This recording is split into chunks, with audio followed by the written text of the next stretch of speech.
Cahaya tampak ini cahaya yang berarti yang terlihat gitu ya, merah, kuning, hijau, biru itu. Kemudian ada ultraviolet, ada sinar X dan sinar gamma. Sinar X ini sering digunakan untuk dunia kesehatan ya, sinar X dan sinar gamma. Jadi secara panjang gelombang yang paling tinggi panjang gelombang adalah frekuensi radio, dia 1000 meter atau 1 kilo. Kemudian panjang gelombangnya mikrogelombang itu 10⁻², yang paling pendek itu adalah sinar gamma. Nah, dari skala perkiraan, kalau dibandingkan dengan skala perkiraan dengan panjang gelombang terhadap tinggi jaraknya dengan benda yang kita lihat gitu ya. Jadi panjang gelombang radio itu sama seperti menara kembarnya di Petronas di Malaysia. Kalau yang mikrogelombang ini setara dengan manusia, dan ini semakin ke kanannya semakin kecil, di mana yang paling kecil adalah inti atom. Jadi sinar gamma itu boleh dibilang hampir sama dengan kalau secara skala perkiraan besarannya ya, secara dengan inti atom. Begitu juga dengan frekuensi, semakin kecil frekuensinya maka semakin panjang uh, panjang gelombangnya. Semakin tinggi frekuensinya maka panjang gelombangnya semakin pendek. Itu seperti itu. Nah, secara apa namanya? Secara hitung-hitungan, memang spektrum gelombang elektromagnetik itu menjadi cahaya. Jadi cahaya itu merupakan salah satu contoh dari gelombang. Mana cahaya ini kan kita bisa ngelihat ya.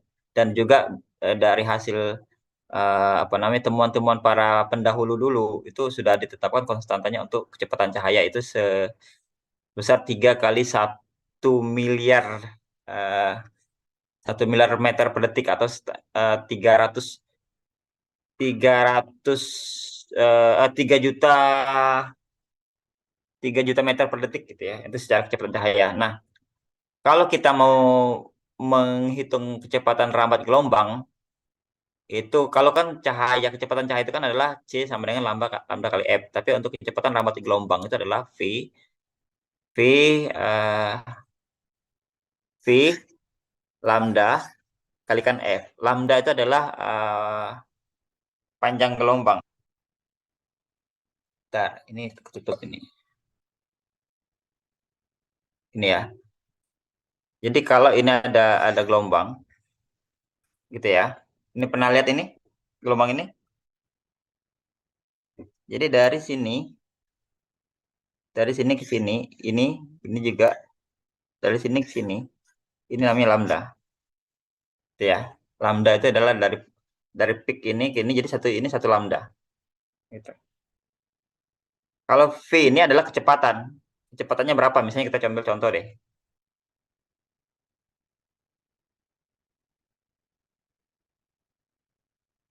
Ini suara saya clear ya? Jelas banget. Jelas ya. Oke, gitu lagi.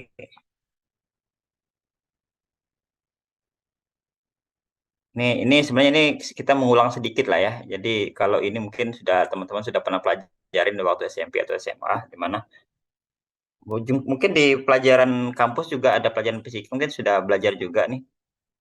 Di Fasilkom ada mata kuliah fisikanya nggak ya? Ada dulu di semester 1 Pak, fisika. Fisika dasar ya? Iya Pak, Fisdas. Fisdas. Ada praktikumnya juga berarti.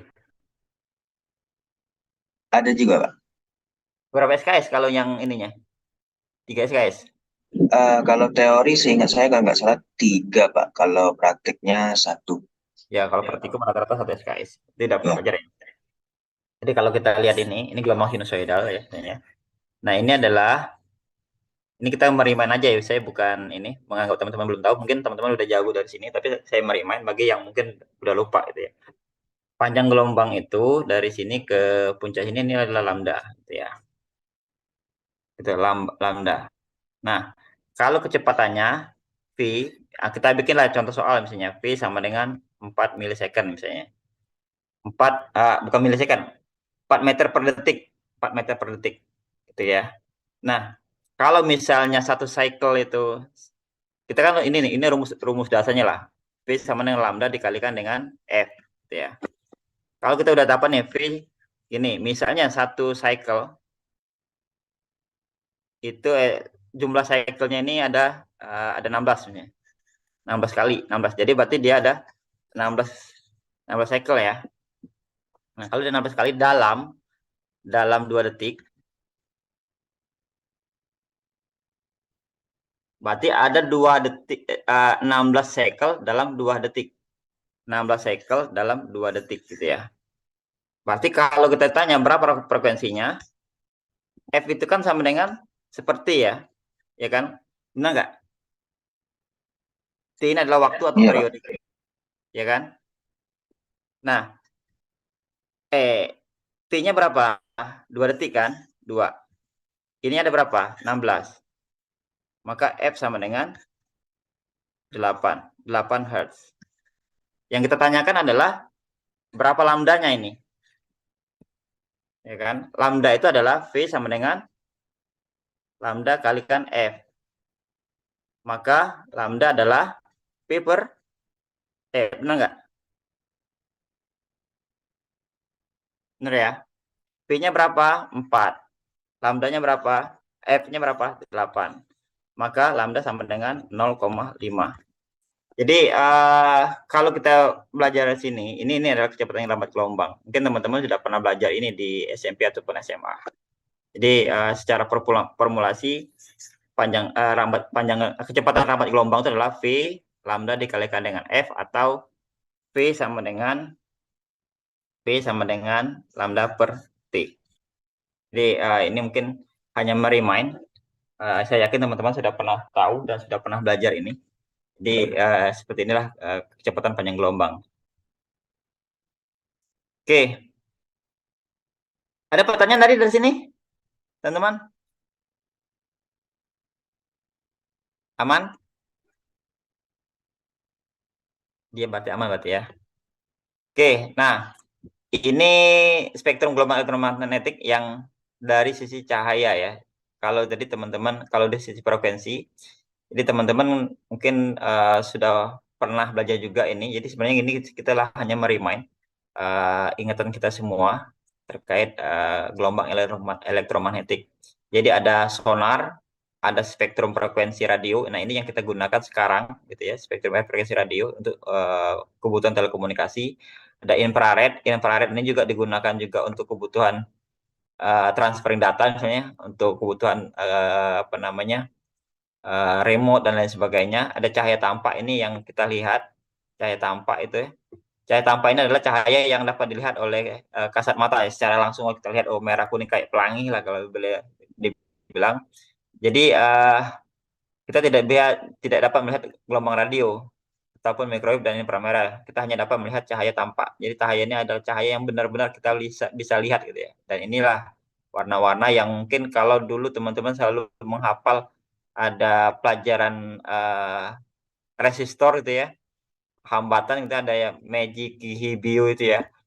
Ini kalau teman-teman pernah belajar menghitung hambatan resistor pasti udah pernah menghafalkan ini. Jadi warna-warni ini 1, 2, 3, 4 sampai 14 ini. Ada yang masih hafal nggak ini? Warna-warni ini.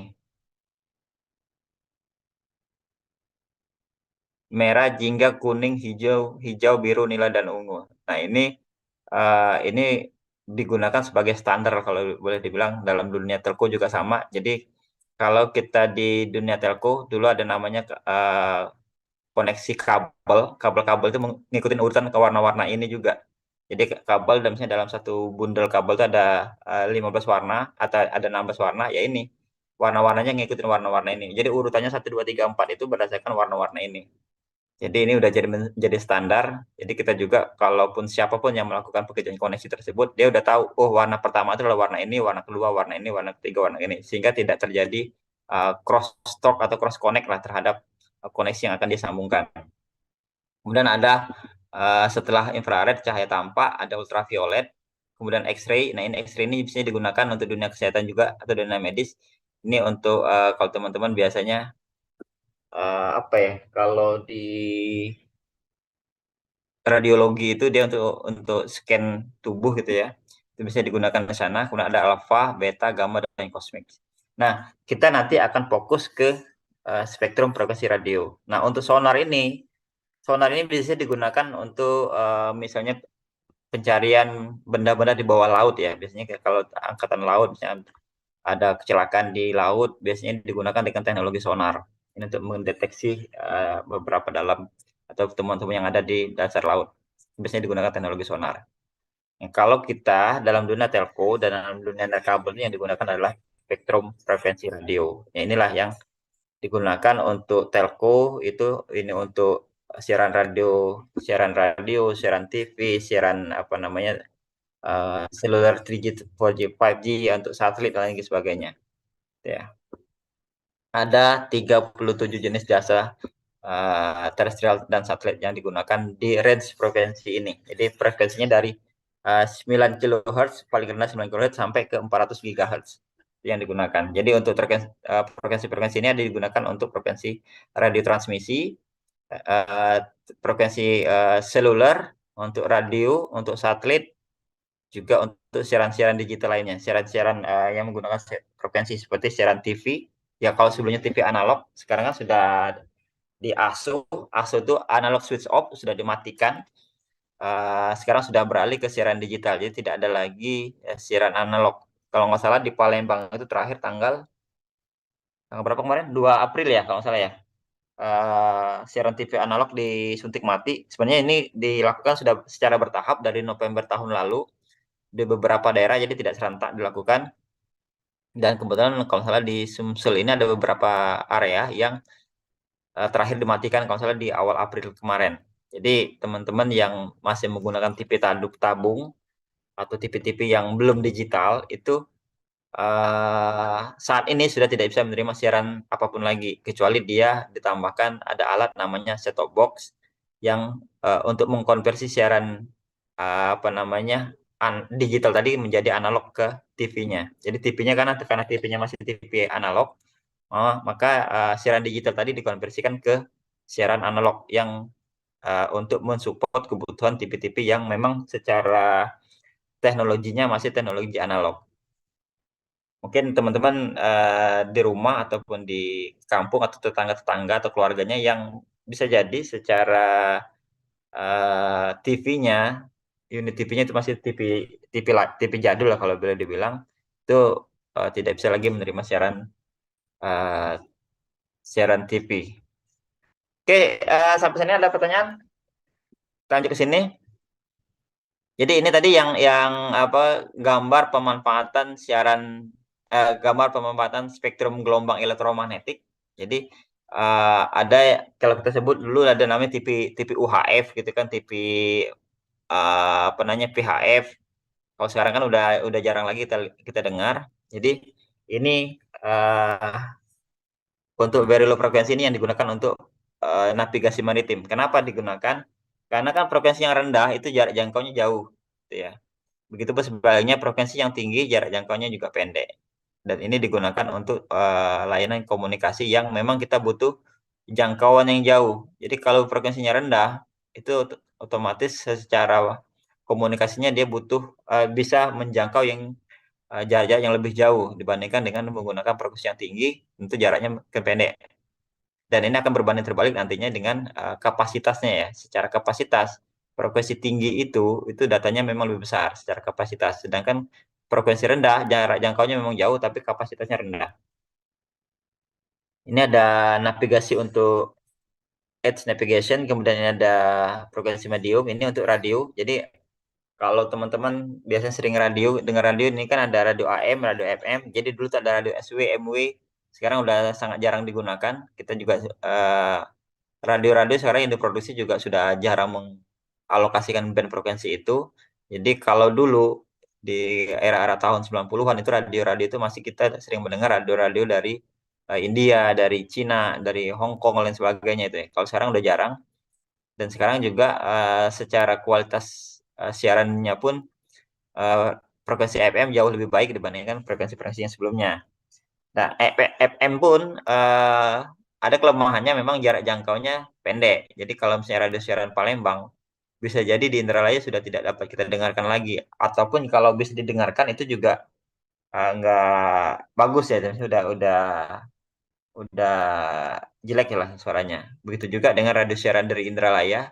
itu sudah sulit untuk didapatkan atau kita mendengarkan di Palembang karena memang jarak jangkaunya pendek dan juga itu ada batasan power yang dia pancarkan. Semakin kecil pancarannya ya semakin pendek juga jarak jangkaunya.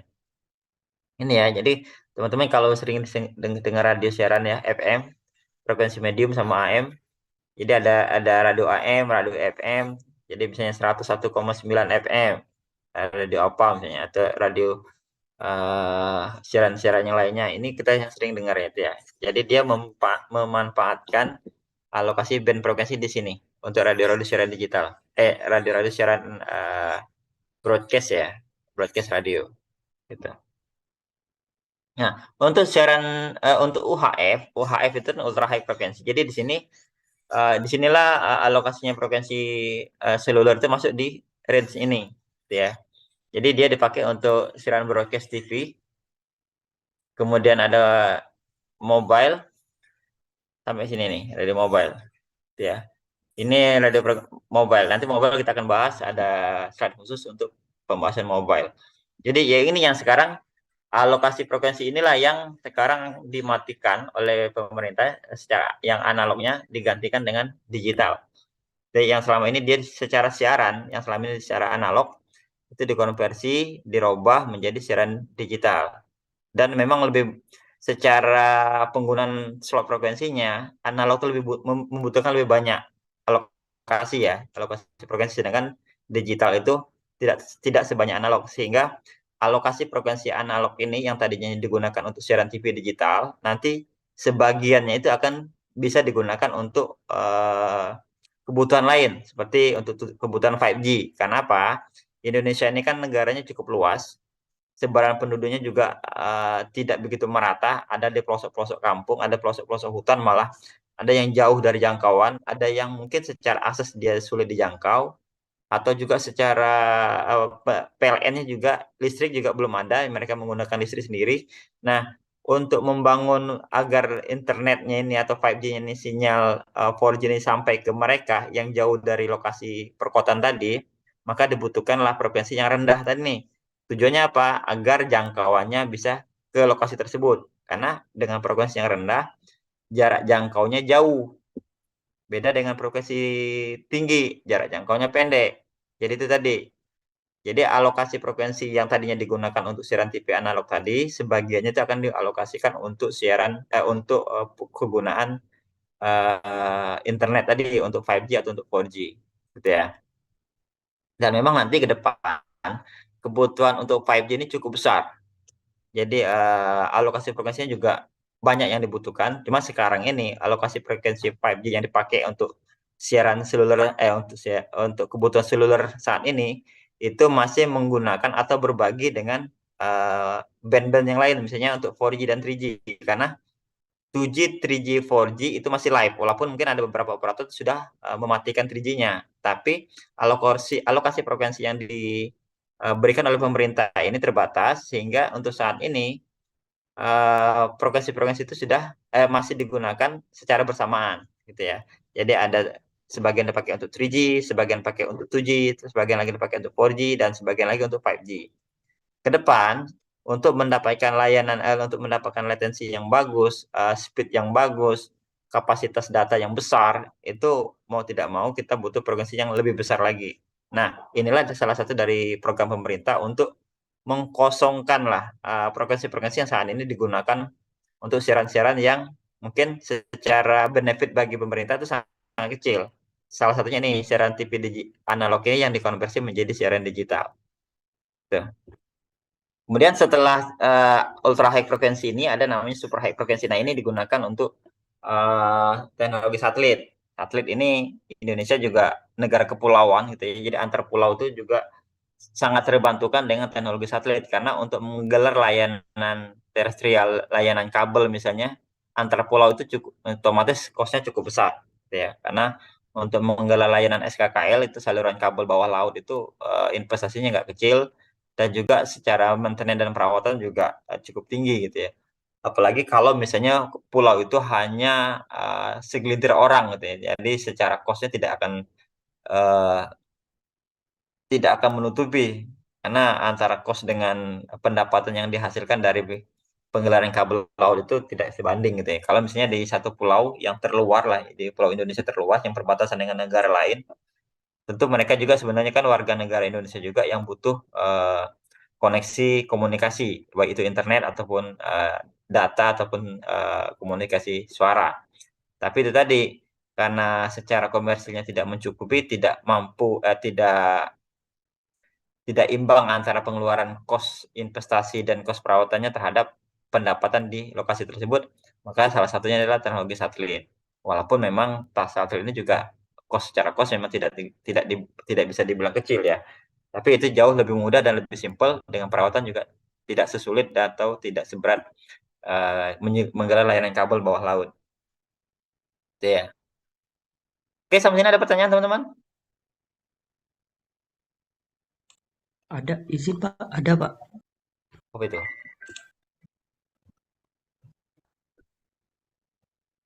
Ya, Izin bertanya Pak, untuk tentang radio Pak. Jadi untuk radio itu kan ada antena tuh sebagai pemancar. Nah, mm, untuk menghubungkan antara PC di PC laptop, PC PC untuk apa namanya untuk radio dan kan ada namanya tuh FM exciter Pak ya, untuk apa tuh untuk menghubungkan antara si PC atau untuk menghubungkan ke antena.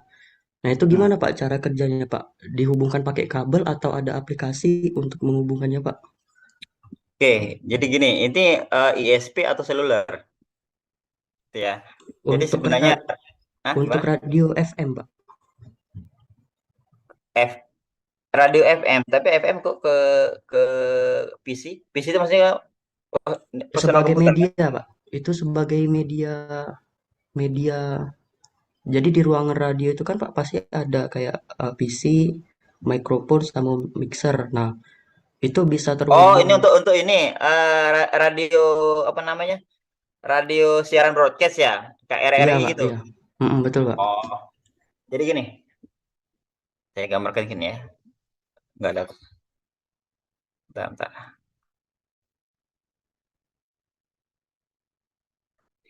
Gambarkan ini. Oke teman-teman ya. Jadi kita gambarkan.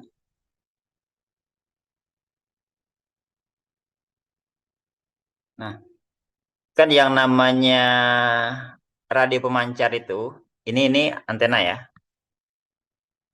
Jadi tower ini bukan hanya untuk seluler tapi juga untuk siaran radio. Misalnya ini antena, ini yang ke sisi radio pelanggan ya gitu ya. Misalnya radio Chandra Buana lah kalau dibilang atau radio Lanugraha misalnya. Palembang misalnya DD 100,1 MHz. Misalnya ini ya. Nah, yang ditanyakan kan bagaimana dia dari si broadcaster ini, orang yang ngomong-ngomong ini ya sebagai broadcaster berarti ya. Ini dari PC kan. Dia akan melakukan siaran. Tentu di sini ada perangkatnya lagi. Mereka ada perangkat broadcast. Sisi radio itu ada perangkatnya mereka. Jadi saya nggak paham ininya, tapi di saat dia memancarkan ini, yang pasti di sini ada prosesnya. Broadcast. Sini ada antena, yang pasti sini ada power yang akan dia pancarkan, yang pasti ada namanya modulasi lah di situ, ada proses modulasi yang akan dipancarkan ke sisi radio. Nah, ini juga ada band frekuensi yang digunakan, tadi frekuensi FM misalnya ya. Dan sini juga ada power yang akan dia pancarkan berapa watt atau berapa dB. Nah, yang jadi pertanyaan tadi kan dari sini ke arah penyiaran ini ya. Iya Pak. Nah, di sini ada perangkatnya mereka. Saya nggak tahu ini perangkat di sisi radio itu perangkat apa. Tapi sini ada perangkatnya dari sisi mereka, dan perangkat ini cukup kalau untuk siaran radio mungkin simple ya dibandingkan dengan siaran TV ya, televisi. Kalau sisi radio itu apa namanya saya nggak tahu perangkatnya seperti apa. Tapi yang pasti ini adalah sama. Sini ada perangkatnya yang akan mengkonversi siaran ini ke arah pelanggan. Ada perangkatnya lagi. Sama halnya dengan siaran seluler ya. Siaran seluler juga sama. Dia ada dari handphone ke arah perangkat itu ada modulasi, ada namanya modem. Modem inilah yang akan memancarkan sinyal ke arah pelanggan gitu. Dan ini sama konversinya. Jadi dari siaran dari orang yang broadcasternya yang ngomong-ngomong itu, dia nanti akan ke record di sini dan akan dia pancarkan. Hanya saja prosesnya itu saya nggak begitu paham kalau untuk broadcaster radio ya. Tapi mekanisme sama seperti ini. Dia dari penyiar ada perangkatnya mereka, perangkatnya radio. Nanti dari perangkat radio inilah yang dia akan pancarkan ke sisi pelanggan. Dalam hal ini kita pendengar radionya, gitu. Yang pasti kalau dari sisi penyiar ke arah perangkatnya mereka ke perangkatnya radio itu pasti ada koneksinya. Dan itu biasanya kabel, jarang pakai wireless. Karena dia terkoneksi langsung.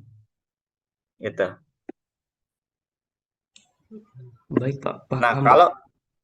kalau pertanyaannya, dan bagaimana dengan siaran-siaran radio yang misalnya sering kita dengar kan ada siaran dari siaran relay, paham ya relay ya. Jadi kita ada misalnya ini ada RRI, ini ada RRI, ini di Palembang, gitu ya. Terus di sini ada RRI, misalnya ini daerah perbatasan atau daerah Mesuji misalnya. Mesuji ini udah perbatasan Lampung. Siarannya ada di sini, ada RRI yang ada di depan Polda misalnya.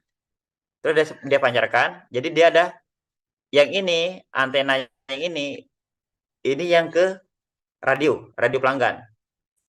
Tapi bagaimana dia memancarkan ini? Nah, nanti dia akan beda perangkatnya. Ini kan itu perangkat yang membroadcast. Nanti ada perangkat yang untuk mengirimkan. Ada proses modulasi di sini, ada proses pengiriman. Dia masuk ke sini, nanti ada antena yang bulat, yang kalau kita lihat itu kayak mangkok. Dia akan mengirimkan ke sini. Dikirimkan ke sini dan dia diterima. Ini turun, masuk ke perangkat relaynya. Kemudian dikirimkan lagi naik ke atas, baru ke antena yang ke arah penyiaran radio lagi. Ini radio lagi. Paham ya? Jadi dia prosesnya ini. Jadi yang ini adalah media penghantar saja ini. Jadi dia link dari sini ke sini untuk mengirimkan siaran radio tadi. Sini diterima. Kemudian turun, sini masukkan ke perangkat ini. Ada perangkat radio broadcaster lagi. Dan dia kirimkan ulang. Untuk ke arah pendengar radio. Jadi ini perangkatnya yang berbeda. Perangkat yang transmisi ini tentu beda dengan perangkat yang di broadcast. Jadi kalau teman-teman lihat di atas itu, kalau dia ada yang bulat seperti ini, maka dia biasanya akan berpasangan. Tapi kalau dia antenanya seperti ini, antenanya kecil misalnya. Nah, ini yang biasanya dia sifatnya menyiarkan atau membroadcast. Dia tidak ada point to point atau dari titik ke titik, enggak. Gitu ya. Nanti sama prinsipnya sama dengan teknologi siaran untuk teknologi dalam dunia telekomunikasi. Paham ya? Oke.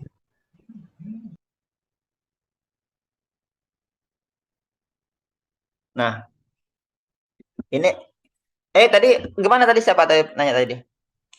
Iya Pak, baik Pak, paham. Terima kasih Pak. Oke.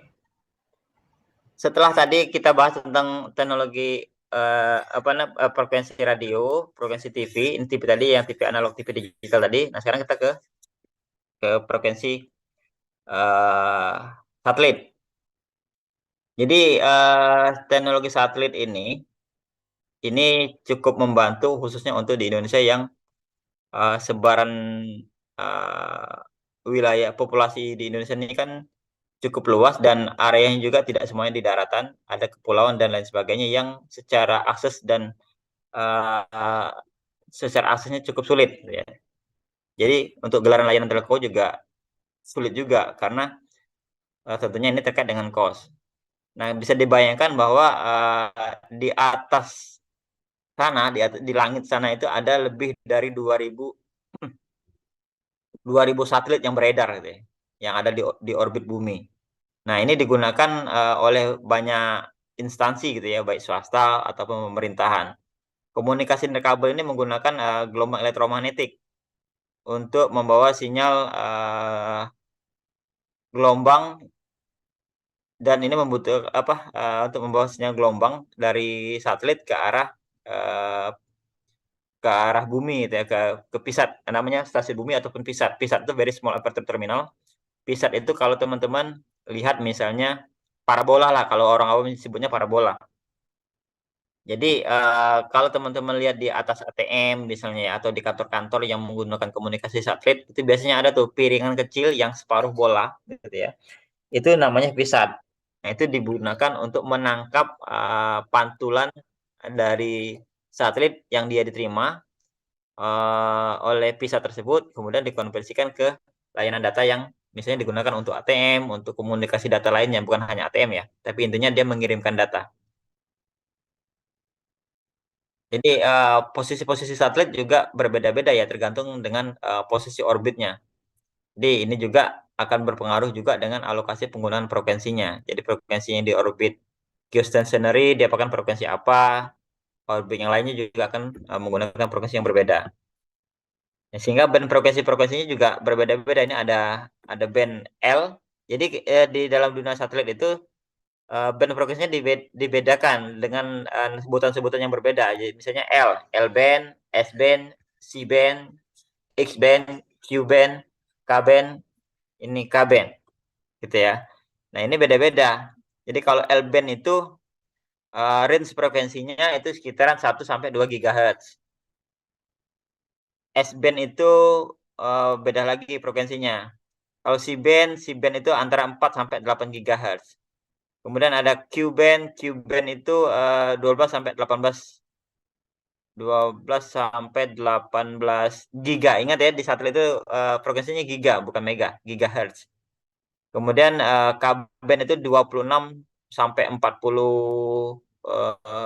gigahertz. Jadi range frekuensinya memang cukup tinggi.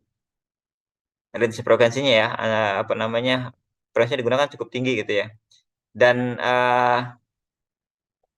ini digunakan biasanya dia tergantung dengan kondisi di masing-masing. Kalau di Indonesia mungkin lebih banyak digunakan dengan frekuensi L atau C-band misalnya, karena tergantung dengan kondisi atmosfer ataupun kondisi cuaca di Indonesia. Jadi dia akan berpengaruh tuh, satelit itu akan berpengaruh ketika misalnya hujan ataupun gerhana, sehingga ketika terjadi gerhana dia akan sedikit terganggu untuk layanan komunikasi satelit, gitu ya. Dan yang pasti dalam telekomunikasi satelit itu kan ada delay dia, ada delay. Nah, kalau untuk Q-band ini memang paling banyak digunakan itu adalah untuk komunikasi satelit, gitu ya, untuk digunakan komunikasi satelit. Jadi kalau di kita itu, kalau teman-teman misalnya dengar perusahaan PT PSN, Pasifik Satelit Nusantara, kemudian ada Lintas Arta, mungkin pernah dengar juga tuh Lintas Arta gitu ya. Itu mereka menyediakan layanan-layanan komunikasi satelit. Jadi kalau teman-teman butuh slot untuk komunikasi satelit, bisa dengan mereka gitu ya, dengan berlangganan dengan mereka. Jadi kalau misalnya Telkomsel itu langganan seluler, kalau dengan mereka, dengan misalnya Lintas Arta tadi saya bilang, atau dengan PSN, mereka menyediakan layanan komunikasi satelit itu. Jadi teman-teman bisa langganan dengan mereka tuh. Misalnya kita butuh kebutuhan data untuk kantor, atau untuk kantor yang posisinya di tengah hutan, misalnya ya. Otomatis kan kalau untuk menggelar layanan kabel, apalagi kalau jaraknya misalnya dari dari kota yang punya jaringan komunikasi itu misalnya 20 kilo sampai 100 kilo, otomatis penggelaran layanan sepanjang itu sangat tinggi sekali cost-nya. Apalagi kalau misalnya pakai optik, kabelnya harus ditanam misalnya. Itu lebih lebih berat gitu ya, lebih challenging lah untuk mendapatkan akses data. Makanya dengan teknologi satelit ini kita cukup pakai piringan kecil atau yang kita sebut PISAT tadi untuk uh, bisa melakukan komunikasi dengan kantor cabang lainnya. Misalnya perusahaan biasanya banyak menggunakannya adalah perusahaan-perusahaan tambang atau perusahaan perkebunan atau sawit, atau misalnya kebun yang lokasi dia harus punya kantor di daerah perkebunannya. Nah, ini yang biasanya akan menggunakan layanan komunikasi tersebut. Namun seiring berjalannya waktu, eh, kan dunia seluler ini kan makin berkembang. Tidak hanya terbatas di tengah kota, tapi sekarang penggelaran layanan komunikasi seluler ini sudah merambah sampai ke pedalaman, gitu ya. Dengan hadirnya teknologi 4G di pedalaman, otomatis kebutuhan data tadi yang digunakan melalui satelit tadi sudah tidak urgent lagi digunakan. Mereka sudah mulai beralih ke teknologi 4G. Kenapa? Ya cukup dengan beli semacam modem, gitu ya. Kalau di Telkomsel itu namanya Orbit, gitu ya. Atau juga di handphone juga bisa dengan melakukan tethering, orang sudah bisa terkoneksi dengan internet, gitu ya. Tidak mesti lagi dia harus punya layanan khusus dengan melalui teknologi pusat tadi dengan cost misalnya cukup besar, misalnya harus langganan sekian puluh juta per bulan dengan kapasitas dan bandwidth yang sangat kecil. Tapi dengan layanan seluler tadi, dengan teknologi 4G, mereka bisa melakukan komunikasi internet tanpa harus membayar mahal. Cukup dengan berlangganan kuota dari provider yang menyediakan layanan tersebut, misalnya dari Excel atau Indosat ataupun Telkomsel. Ya udah, mereka cukup beli kuota, mereka sudah bisa terhubung dengan koneksi internet kapanpun dan dimanapun, gitu ya, selama jaringan 4G-nya bisa dia terima. Nah, itu secara cost jauh lebih murah untuk layanan data per megabitnya ya, per megabitnya. Jadi kalau misalnya dia harus langganan misalnya nih dengan 2 mega mereka harus langganan sekian puluh juta. Sedangkan dengan layanan seluler dia jauh bisa mendapatkan itu dengan harga yang pastinya lebih murah dibandingkan dengan harus berlangganan layanan komunikasi satelit. Jadi beruntung teman-teman yang secara koneksi di kampungnya sudah ada layanan internet tanpa harus mengeluarkan kos yang lebih besar, ya. Karena layanan telekomunikasi sekarang tidak hanya merambah di tengah kota yang selama ini hanya di ibu kota provinsi misalnya, tapi sekarang layanan-layanan komunikasi internet ini sudah menjangkau sampai ke pelosok-pelosok yang dulunya mungkin tidak pernah terfikirkan mungkin dari orang-orang dulu bahwa saat ini orang sudah bisa belanja online sampai ke kampung, gitu ya. Kalau dulu kita misalnya belanja itu harus ke kota, kalau sekarang pengiriman paket pun udah nyampe ke pelosok-pelosok, gitu ya. Kita bisa mendapatkan hiburan tanpa harus menunggu siaran televisi, tanpa harus menunggu jadwal siaran dari televisi. Sekarang kita mau nonton apapun, channel apapun, uh, seleranya seperti apapun, teman-teman bisa mendapatkan siaran langsung tanpa harus menunggu jadwal dari siaran televisi seperti yang dulu-dulu uh, kita lakukan, gitu. Jadi kalau kita mau nonton sinetron atau menonton drama-drama harus menunggu jadwalnya tanpa harus menunggu jadwalnya. Kita tidak bisa mengatur gitu kapan kita mau nonton. Kalau sekarang kan tidak bisa mengatur.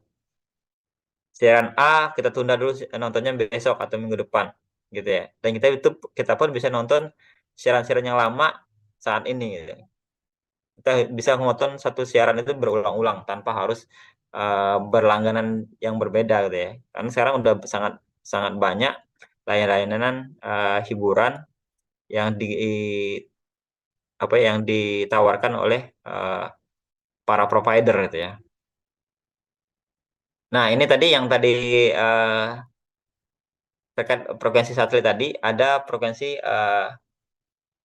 L-band, S-band, C-band, X-band, Q-band, K-band, dan Ka-band, gitu ya. Dan ini kita lihat dari sini penggunanya juga berbeda-beda. Ada yang digunakan untuk regular seluler, ada digunakan untuk ini nama-nama satelitnya ya. Inmarsat, Iridium, Globalstar, Ellipso, Intelsat, dan segala macam, gitu ya. Dan ini rata-rata mereka berada di orbit geostationary. Kalau salah itu 3.000 apa 6.000 kilometer dari permukaan bumi. Oke, sampai sini ada pertanyaan teman-teman?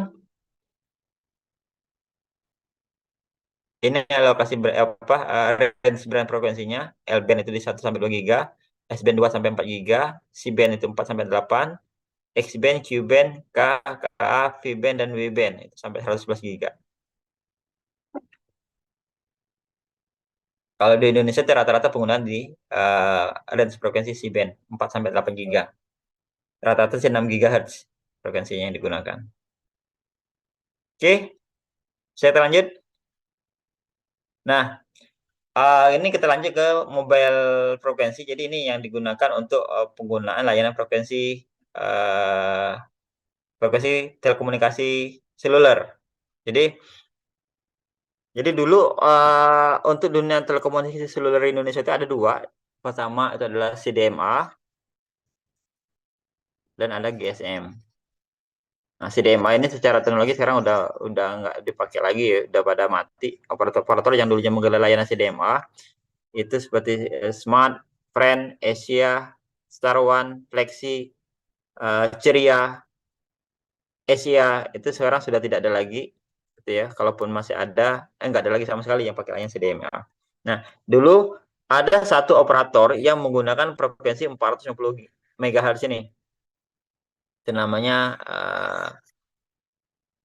Mobile Seluler CDMA itu dulu namanya Sampurna Telekomunikasi Indonesia atau STI dengan nama produknya Ceria. Jadi kalau dulu teman-teman tahu ada iklan dulu Ceria gitu ya. Kalau salah siapa iklannya? Artisnya dulu Dewi Persik ya kalau salah iklannya dulu ya. Jadi kalau teman-teman masih ingat itu awal-awal tahun 2002 2017 2007 2008 lah kalau salah itu booming itu ya 2009 di bawah 2010 kalau salah itu. Itu lagi boomingnya tuh itu. CDMA jangan-jangan ini ada yang ini kelahiran tahun berapa Rata ya? Lo 2002, Pak. 2002 berarti udah tahu lah ya. Dia umur 8 9 tahun 7 tahun lah lebih kurang. Ada yang tahu dengan ceria nggak? Tahu, Pak. Tahu ya. Jadi ada yang ceria, Plexi dulu ada telepon Plexi, kemudian ada Star One dari Plexi dari Telkom, Star One dari Indosat, ada Asia dari Bakri Telekom, kemudian ada Ceria dari STI, ada Smart, ada Pren. Smart itu dari Sinarmas, Pren itu dari Mobile Age itu ya. Nah, kemudian Smart dengan Pren itu gabung jadi Smart Pren sekarang. Kemudian yang lainnya operator-operator itu udah nggak kelihatan lagi sekarang, udah tenggelam. Tapi itu dulu di awal-awal memang sangat booming tuh si Dema karena mereka menawarkan apa ya? Menawarkan tarif yang atau harga yang sangat-sangat murah dibandingkan dengan teknologi GSM. Namun karena ada keterbatasan juga, teknologi itu akhirnya tenggelam juga sekarang. Tetap yang berlanjut adalah GSM, kemudian GSM berevolusi regenerasi menjadi GPRS, ada Edge, kemudian 3G, 3,5G, 4G, sekarang udah 5G gitu ya.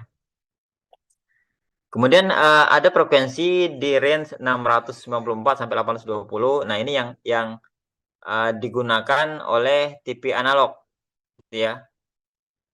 TV analog. Nah, ini yang sekarang sebagian dari alokasi frekuensi inilah ini kalau salah berapa? 820 dikurang ada yang bisa ngitung? 820 dikurang 820 dikurang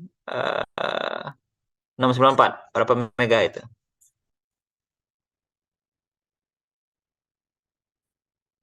126, Pak. Sudah 6. 126 MHz ya. Nah, ini nanti sebagian dari ini akan digunakan untuk siaran digunakan untuk LTE. Jadi separuhnya nanti dipakai buat siaran TV digital, separuhnya dipakai buat LTE. LTE itu adalah long term evolution atau kita kenal dengan namanya 4G. Ya. Ini digunakan untuk frekuensi yang band ini 825 845 ini digunakan untuk CDMA fixed wireless access. Jadi dulu ada namanya dua ya, CDMA itu ada dua, ada FWA fixed wireless access, ada mobile cellular. Nah, yang fixed wireless access itu yang apa? Flexi. Jadi Flexi itu dia pakai kode area 021. Jadi dia ketika mau keluar kota, walaupun dia sifatnya telepon genggam handphone, jadi ketika dia mau keluar dari kode areanya Palembang misalnya 0711, ketika dia mau keluar ke area Lampung misalnya 0721, maka dia harus meregistrasikan dulu di area itu. Beda dengan yang mobile cellular. Kalau mobile cellular dia kemanapun tidak ada masalah, ada seperti GSM biasa. Makanya dulu telepon CDMA dulu nomor teleponnya itu ya sama dengan kode areanya 0711, 0721 gitu ya. 07021 untuk area Jakarta, dan dia terbatas itu secara coveragenya.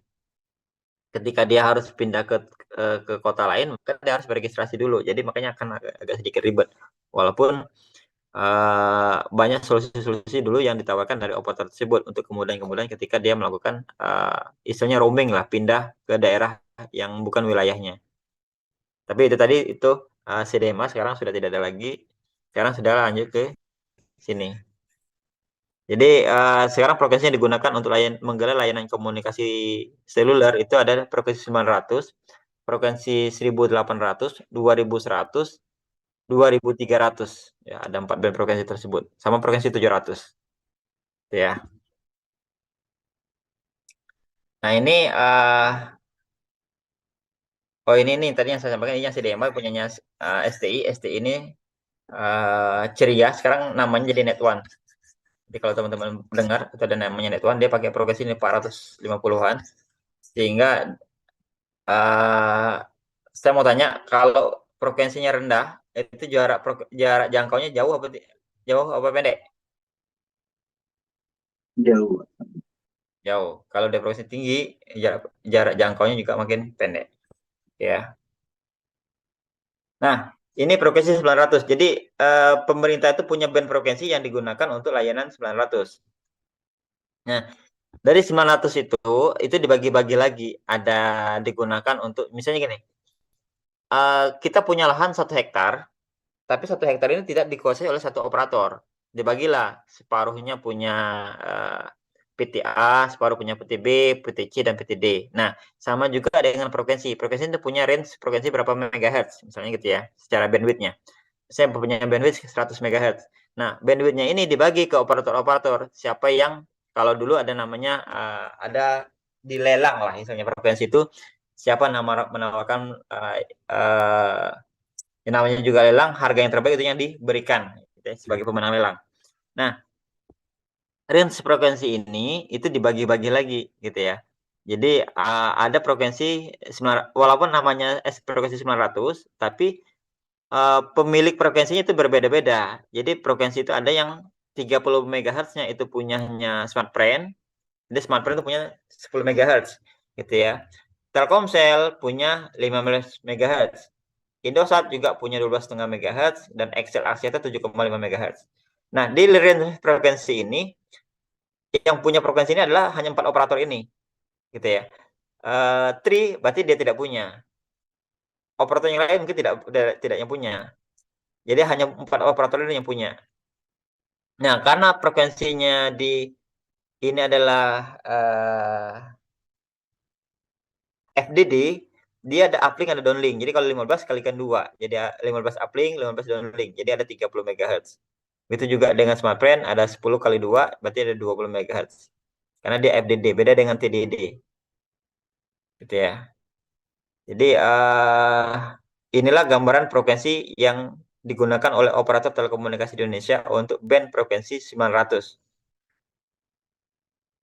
Jadi ini kenapa saya gambarkan seperti ini? Jadi di awal dulu sebelum Smartfren ini, jadi dulu frekuensi Telkomsel itu adalah 7,5 MHz, 7,5 MHz, dan dia terpisah posisinya. Jadi kalau kita punya lahan seperti ini, Telkomsel itu punya tanah di sini, terus punya tanah lagi di sini, gitu ya. Nah, ini secara pemanfaatan frekuensinya dia rugi. Kenapa? Karena dia di sini ada namanya guard band. Karena di sini perbatasan ini ada sekian megahertz yang tidak boleh digunakan. Kenapa? Sebagai pembatas atau pemberi jarak agar masing-masing operator tidak saling menginterferensi. Ini juga agar si Indosat tidak menginterferensi Telkomsel, Telkomsel tidak menginterferensi Indosat. Begitu juga dengan Excel terhadap Indosat. Makanya ada namanya rearrangement atau refarming. Frekuensi yang tadinya terpisah itu atas kesepakatan melalui Kominfo itu di merge atau digabung. Jadi yang frekuensinya tadinya terpisah 7,5 tambah 7,5 sekarang digabung menjadi seperti ini. Jadi ada 15 MHz itu digabung dalam satu kesatuan yang utuh. Jadi tidak terpisah.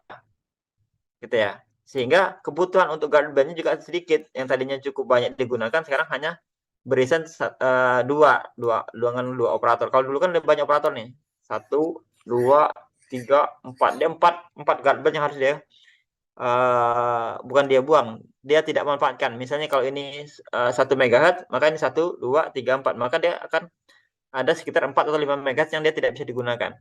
Gitu ya. Jadi istilahnya kalau kita punya lahan itu, masing-masing yang perbatasan itu sama-sama dikasih jarak 1 meter agar tidak ditanamin apapun. Gitu ya. Tujuannya apa? Untuk mempertegas, untuk memperjelas bahwa batasannya seperti itu sehingga tidak saling mengganggu. Karena itu tadi ketika the band frekuensinya berdekatan itu kemungkinan interferensinya sangat tinggi. Interferensi itu ya bisa jadi penyebabnya datanya akan menjadi lemot atau menjadi kalau suara itu nanti akan jadi suara robot atau saling mengganggu. Jadi kalau dulu misalnya teman-teman kalau ada siaran radio tiba-tiba ada suara orang lain yang masuk atau mendengarkan siaran lain itu namanya interferensi. Secara ininya ya, secara aktualnya ya, gitu. Tapi kalau dalam dalam apa namanya di dalam monitoringnya kita itu akan kelihatan tuh dari monitoringnya itu frekuensi apa saja yang saling mengganggu itu akan kelihatan. Jadi misalnya perbatasan Excel dengan Telkomsel berdekatan nanti ketahuan, oh ternyata Excel yang mengganggu Telkomsel ataupun sebaliknya Telkomsel yang mengganggu Excel itu akan kelihatan. Jadi itulah biasanya digunakan oleh teman-teman dari namanya Balmon, Balai Monitoring yang kalau di Palembang tuh ada di Pak Jo. Nah, dia ini akan memantau. Dia sebagai polisinya kalau boleh dibilang untuk mengatur atau untuk memastikan bahwa yang bersalah itu siapa, gitu ya.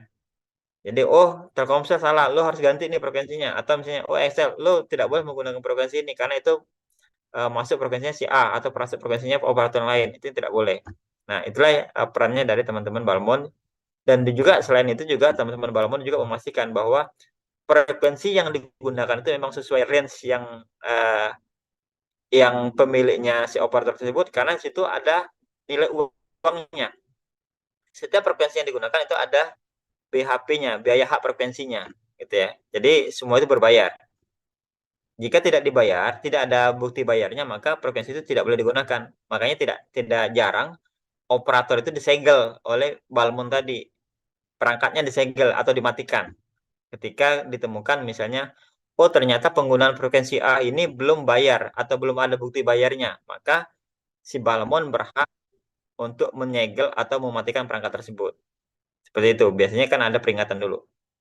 Jadi setiap frekuensi yang digunakan oleh pelanggan itu ada nilai komersilnya, ada nilai kepatuhan pajaknya kalau boleh di situ. Semuanya itu ada nilai pajaknya. Jadi setiap uang yang dihasilkan dari penggunaan frekuensi itu, setiap apa namanya penggunaan layanan frekuensi yang digunakan oleh para operator itu ada masuk ke kas negaranya dalam bentuk pajak gitu ya. Ya walaupun nanti mungkin ada yang bilang itu jadi Rubicon itu lain cerita. Tapi intinya setiap penggunaan frekuensi itu ada nilai frekuensinya, ada nilai BHP kalau biaya hak penggunaan frekuensi. Gitu ya. Oke, ada pertanyaan sampai sini teman-teman? Ini untuk frekuensi 900 ya.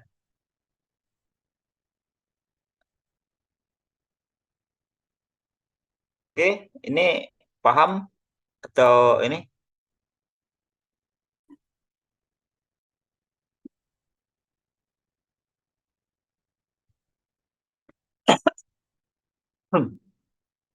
Nah, tadi kita pakai frekuensi 900 ya. Nah, sekarang ini frekuensi 1800. Jadi kalau tadi 900, ini frekuensi 1800. Jadi kalau dulu di awal-awal teknologi GSM, itu layanan yang digunakan adalah 900 MHz. Seiring kebutuhan waktu, karena terkait kapasitas, akhirnya lahirlah frekuensi 1800 ini.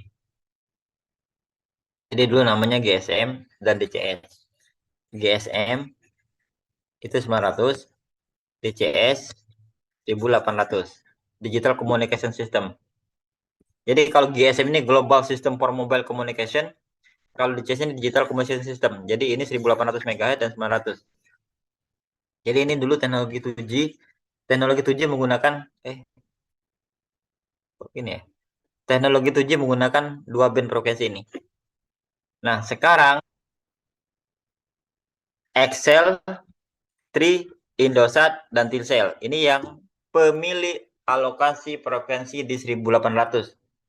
Smartfren punya nggak? Smartfren nggak punya. Berarti yang hanya punya frekuensi itu adalah Excel, Tri, Isat, dan Telkomsel. Dan sekarang Isat dan Tri ini sudah bergabung. Gitu ya. Jadi dia satu udah nyatu nih.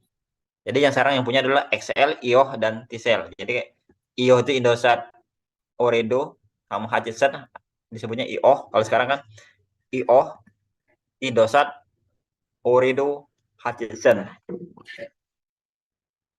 Apa Telkomsel itu alokasinya segini. XL punya 22,5, Tri punya 10, Isat punya 20, Tisel punya 22,5. Jadi sekarang yang paling banyak adalah IOH. Dia 10 plus 20. Jadi ada 30. Secara bandwidth frekuensinya ya. Jadi ada lebar pitanya itu semakin lebar pitanya semakin banyak yang mereka gunakan untuk layanan komunikasi. Karena dalam dunia apa namanya dalam dunia GSM itu namanya reuse frekuensi atau reuse penggunaan ulang frekuensi. Jadi frekuensi yang digunakan di kampung A itu bisa digunakan lagi di kampung B, kampung C, dan kampung D, dan itu tidak boleh berdekatan. Ketika digunakan berdekatan, itu akan menimbulkan interference. Dan itulah kegunaan tim planning lah yang memplanningkan, yang merencanakan, memappingkan frekuensi A ini harus digunakan berapa jauh lagi digunakan dari lokasi itu. Gitu. Nanti itu akan belajar di dunia seluruh. Nah, ini kemudian frekuensi 2100. Frekuensi 2100 ini awalnya digunakan untuk bentar. Digunakan untuk belajar sendiri. Frekuensi 2100 ini digunakan untuk menggelar layanan 3G gitu ya. 3G 2100. Jadi Telkomsel punya 3 blok. Jadi satu blok ini 5 MHz. 5 MHz, 5 MHz, 5 MHz, 5 MHz, 5 MHz, 5 MHz, 5 MHz, 5 MHz, 5 MHz terus gitu ya.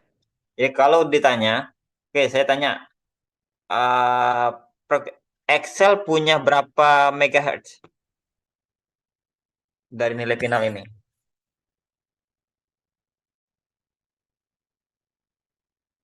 Kalian tahu?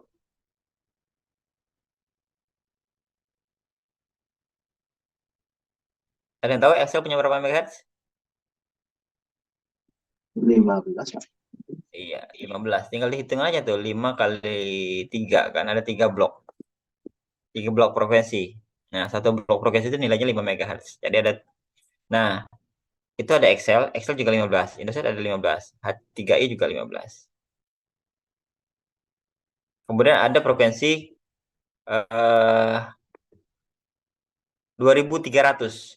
Nah, 2300 ini Telkomsel punya, Smartfren punya, dan ada BWA ini wireless access-nya ada 15 zona. Nah, ini belum semuanya benar-benar free ya.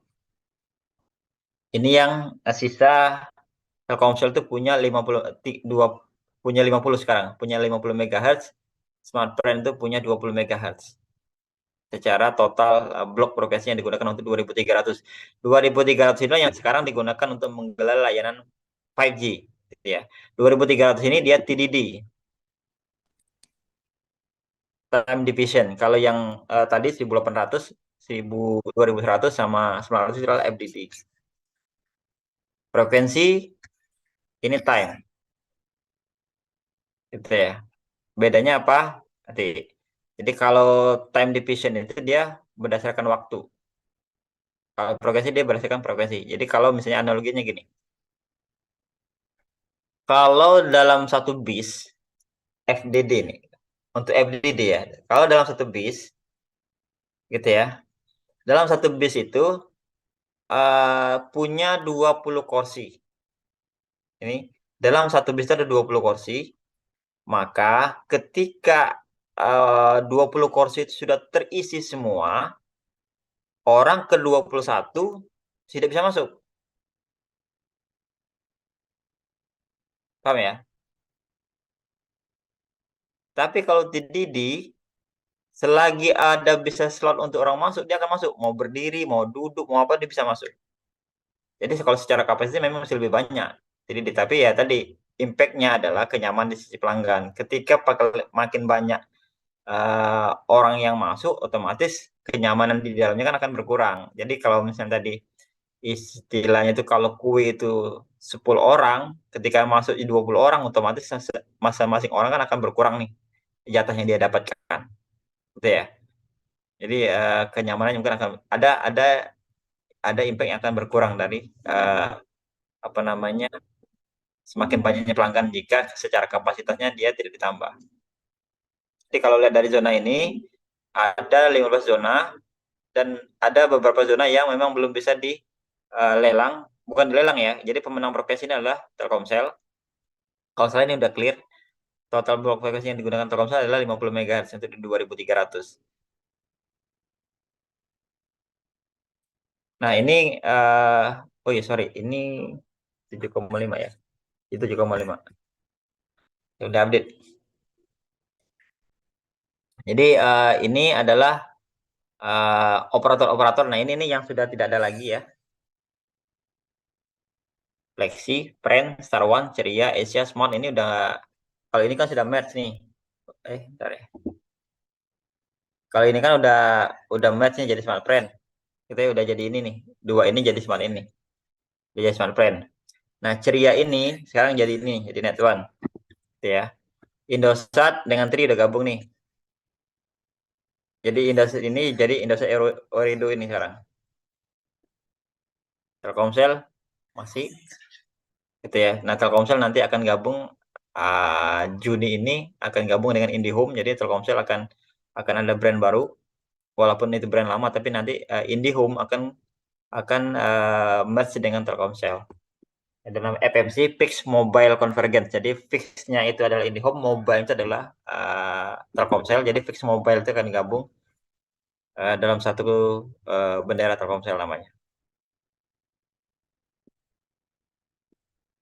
Oke, sampai di sini. Sebelum kita lanjut ke materi berikutnya, ada pertanyaan kawan-kawan?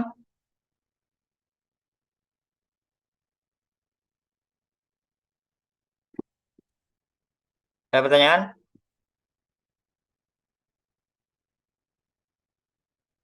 Ini total kita 40 orang ya. Yang belum absen tolong di remind. Talia Putri baru masuk ya? Halo? Iya, Pak, tadi. Ya, Talia Putri. Siapa lagi? Tiara? Tiara? Tiara Mutiasari?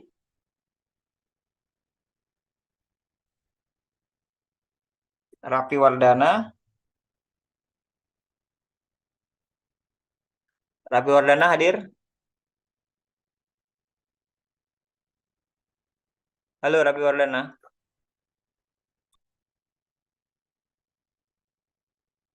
Rapi Wardana monitor. Berarti saya nggak belum masuk ya kalau dia nggak ada suaranya.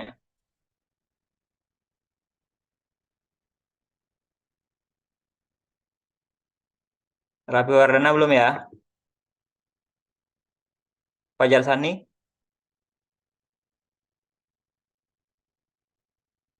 Fajar Sani?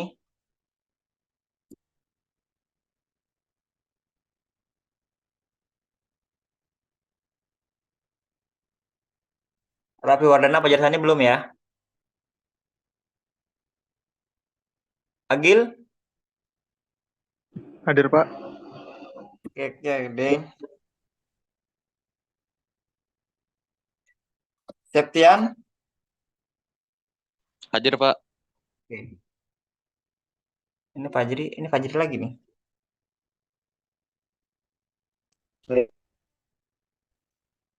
Fajri? Hadir, Pak. Gitu ya. Oke, ada yang belum saya panggil? Saya, Pak. Saya, Pak. Saya, Pak. Siapa? Tiara Mutia. Iya, Pak. Kita udah tadi. Siapa lagi tadi? Rahmat Juliansyah. Iya, Pak. Klasul Pak, belum Pak. Siapa? Muhammad Ikhlasul Amal Pak. Ya, Faisal Amal. Oke. Baik, terima kasih Pak. Oke ya, 44 orang berarti. 43. 40 orang berarti yang join hari ini. Tadi kalau nggak salah ada berapa orang ya? Saya, Pak.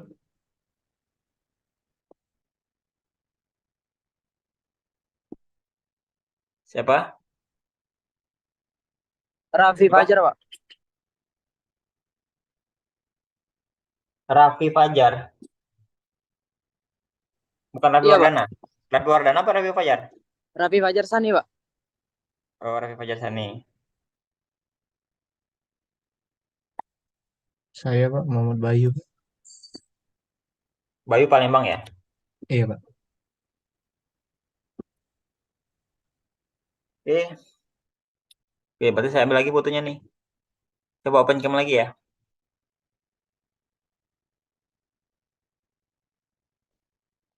Karena tadi 30-an orang tadi. Ini kan berubah nih orangnya. Tadi 32 orang. Oke, open cam dulu ya. Oke, open cam.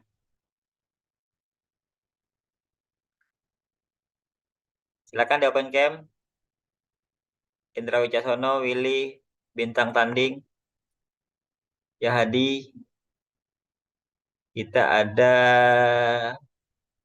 2 page ya. Hafiz.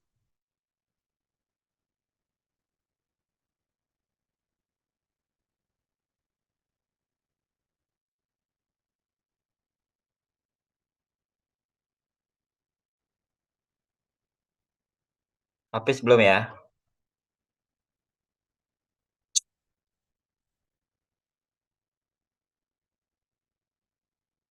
Oke teman-teman, kita lanjut ke materi berikutnya.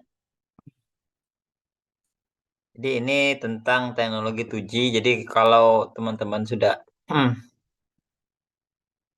mana ya?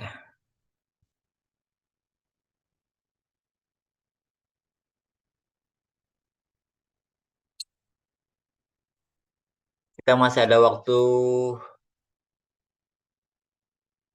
7 jam lagi menuju berbuka puasa. Sekuat lah ya. Oke, ini 2G.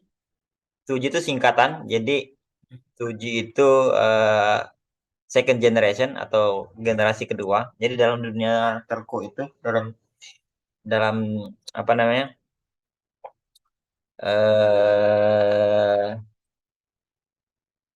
Generasi seluler itu pertama adalah 1G, kemudian ada generasi kedua 3G, 2G, generasi ketiga 3G, generasi keempat 4G, generasi kelima 5G. Ya, nanti ada kan katanya sih sudah mulai pengembangannya untuk 6G. Jadi udah generasi ke-6. Jadi kalau dulu handphone itu dari segede ada yang sebesar apa ya, sebesar tas rental gitu ya. Kalau sekarang udah lebih kecil dan juga secara kapasitas dan kemampuan juga jauh lebih canggih kalau sekarang. Jadi fungsi-fungsi yang dulu digunakan oleh tools yang terpisah sekarang semuanya ada di handphone. Contohnya misalnya ada GPRS. Jadi kalau dulu ada namanya tools kita tuh ada GPRS. Jadi kalau kalau kita tim lapangan itu kalau mau melakukan survei ke lokasi-lokasi atau daerah-daerah yang jauh di pedalaman misalnya kita harus bawa GPRS tuh. Kalau sekarang di handphone sudah ada GPRS itu pertama. Yang kedua tools seperti melakukan pengecekan layanan data. Misalnya kalau dulu kita harus punya tools sendiri untuk melakukan pengecekan di daerah-daerah harus bawa laptop segala macam. Kalau sekarang nggak, semuanya ada di laptop, ada di handphone. Ada aplikasi namanya Genetrex, ada Okla, ada OpenSignal dan lain sebagainya. Dan kita bisa melakukan pengecekan tanpa harus beli tools atau perangkat yang harganya cukup mahal gitu ya. Cukup dengan support dari handphone tersebut. Memang ada kita di sisi operator tuh membeli license gitu ya untuk melakukan pengecekan atau pengujian di lapangan. Itu yang dilakukan oleh tim optimasi biasanya untuk melakukan untuk mengecek quality di satu tempat. Kemudian khususnya untuk di dunia digital gitu ya, banyak banyak hal yang sudah tergantikan dengan handphone. Pertama ya, yang tidak bisa dipungkiri adalah jam. Jam yang dulu mungkin jam tangan, mungkin jam tangan tetap masih eksis lah ya jam tangan, karena itu selain untuk pengecekan waktu juga style orang lah ya untuk penggunaan jam gitu ya. Tapi ada handphone itu bisa juga merubah habit orang gitu ya. Yang tadinya mungkin kalau butuh belanja itu harus ke pasar atau ke mall, sekarang udah via handphone. Untuk belanja makan yang tadinya hanya harus ke rumah makan, sekarang juga via handphone. Untuk kirim uang yang kalau dulu itu harus ke wesel pos, untuk transfer harus ke bank, sekarang cukup dengan handphone. Sekarang buka rekening pun nggak perlu lagi harus ke bank, nggak perlu lagi ngantri bank. Sekarang cukup dengan